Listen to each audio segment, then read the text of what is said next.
오늘 본문은 소돔으로 갔던 롯이 전쟁 포로가 되어서 잡혔던 것을 아브라함이 구출해주는 이야기를 담고 있는 본문입니다. 오늘 본문을 통해 우리가 생각해 보아야 할 교훈이 무엇인지 한번 살펴보도록 하겠습니다. 첫째로 삶에 찾아온 위기입니다. 어제 본문을 보면 아브라함과 롯은 서로 각 지역을 선정해서 이제 각자의 지역에서 각자의 삶을 살기로 합니다. 이때 롯은 눈에 보기에 에덴과 같이 풍요로운 땅을 선택하여서 그곳으로 거처를 옮기게 됩니다.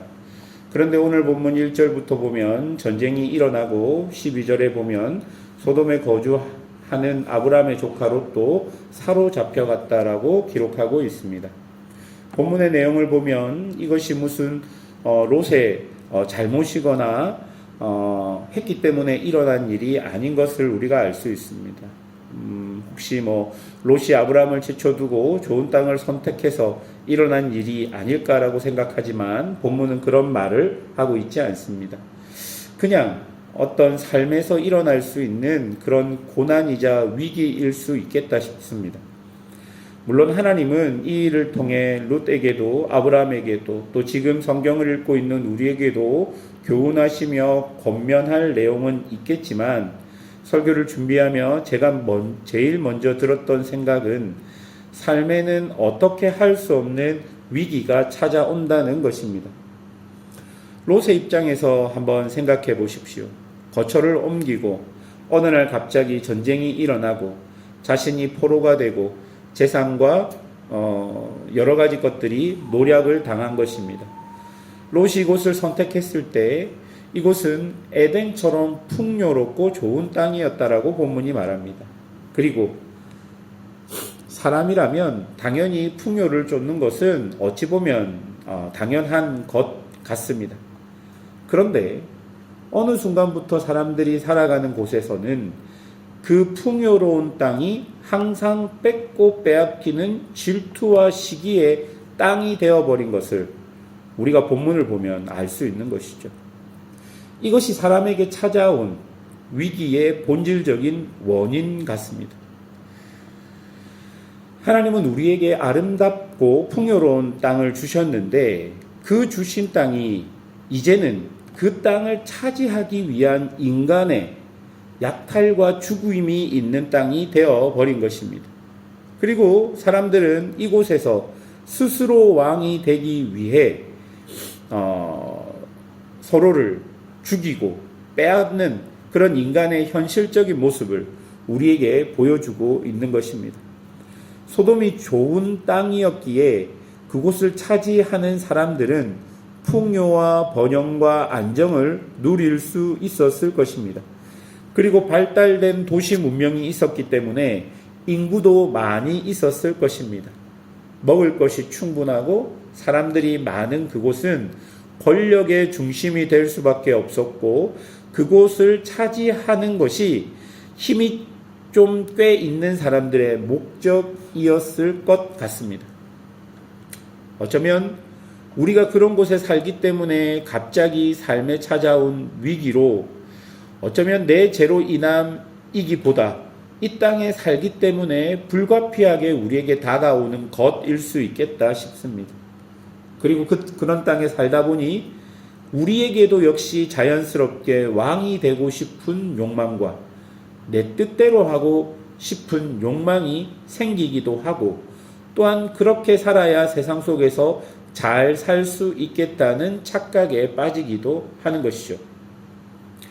그러나 하나님이 주신 세상에서 하나님을 왕으로 인정하고 사는 삶이 복된 삶입니다. 여러분 그렇지 않으면 오늘 본문 초반에 나온 것처럼 하나님이 주신 좋은 땅에서 서로 뺏고 빼앗기고 죽이고 죽는 그런 지옥과 같은 삶을 살 수밖에 없는 것이 인간의 현실인 것이죠. 둘째로 본문이 우리에게 보여주는 것은 그런 위기를 대처하는 아브라함의 모습입니다. 14절을 보십시오. 아브라함은 조카 롯이 사로잡혔음을 듣고 바로 자신의 사병을 거느리고 단까지 쫓아가서 그와 그의 가족들을 다 구출해 옵니다. 소돔의 전쟁을 일으킨 사람들은 자신이 왕이 되고 싶어 해서 다른 사람들 것을 빼앗는 사람들이었지만, 하나님을 왕으로 섬기며 사는 사람들은 다른 사람을 위해 자신을 내어줄 수 있는 사람인 것을 아브라함이 우리에게 보여주는 것이죠. 다른 사람을 짓밟아서 자신을 채우는 사람과 다른 사람을 위해서 자신을 내어줄 수 있는 사람의 차이, 이것을 우리가 알아야 합니다. 그렇다면 여러분은 왕이 되고 싶어 하는 사람입니까? 아니면 하나님을 왕으로 모시고 사는 사람입니까? 조금 더 직접적으로 얘기해서 여러분들은 다른 사람을 짓밟아 왕이 되고 싶으십니까? 아니면 다른 사람에게 자신을 내어드리는, 하나님을 왕으로 섬기는 사람이 되고 싶습니까? 한번 곰곰이 생각해 보았으면 좋겠습니다. 어쨌든 아브라함은 전쟁에서 승리하고 돌아오게 됩니다. 그때 두 왕을 만나는데, 한 명은 소돔의 왕이었고 한 명은 살렘 왕 멜기세덱입니다.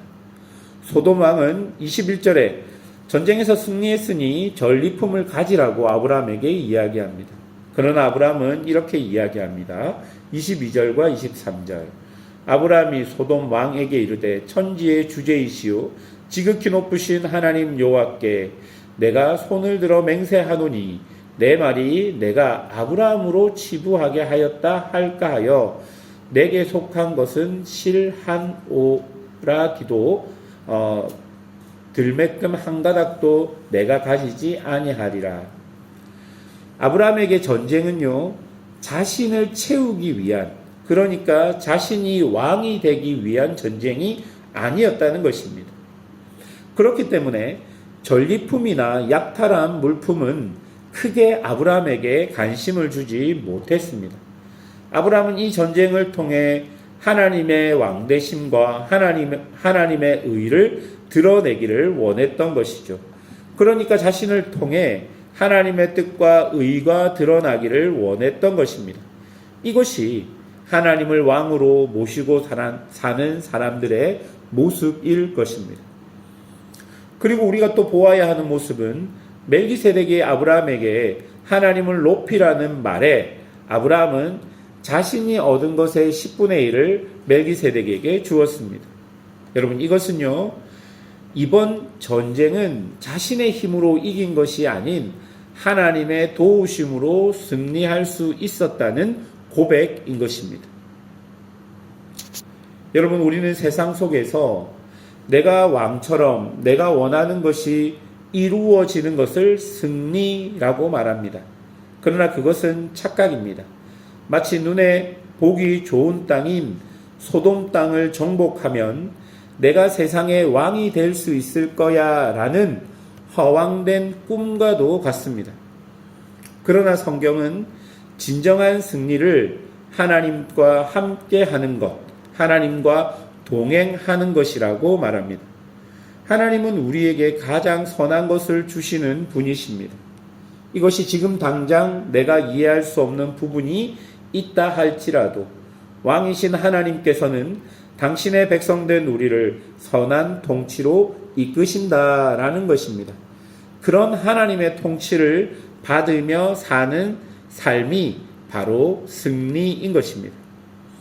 말씀을 맺겠습니다. 오늘 본문은 스스로 왕이 되고자 했던 소돔 왕과 그 주변에 그 땅을 정복하려고 전쟁을 일으킨 사람들의 모습, 그리고 하나님을 왕으로 모시고 살아가는 아브라함의 행동을 통해 진정한 승리가 무엇인지를 우리에게 보여주는 본문인 것 같습니다.